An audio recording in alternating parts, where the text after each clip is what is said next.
Hello guys, আসসালামু আলাইকুম। আজকে আমি যাচ্ছি এয়ারপোর্টে আমার জিমাকে ছাড়তে। আমার জিমা যাচ্ছে হজে। ওটা বলতে বলতে পৌঁছে গেলাম এয়ারপোর্টে। আমাদের জিমা চলে যাচ্ছে দেখা করে গেট বোর্ডিং পাস করার জন্য।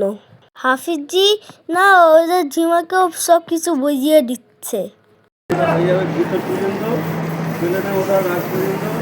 কেন আমি নানু ভাইয়ের হাত ধরে আছি, মাঝে মাঝে আমি দুষ্টুমিও করছি, এখানে আমি দৌড়াদৌড়িও করে নিয়েছি।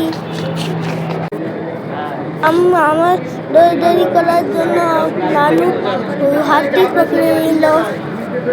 গাছ কত দাম লেগে আছে, সবাই হজে যাবে। অনেকটা মন খারাপ হয়ে যাচ্ছিল, আমার জীবন চলে যাচ্ছে তাই। ওই কারণে আমার নানু ভাই আদু করে দিল। আমরা ঝিমাকে ছেড়ে চলে যাচ্ছি বাড়ি। দেখছো গাছ কত সুন্দর সুন্দর লাইট আছে এয়ারপোর্টে। ভিডিও ভালো লাগলে লাইক আর সাবস্ক্রাইব করে দাও।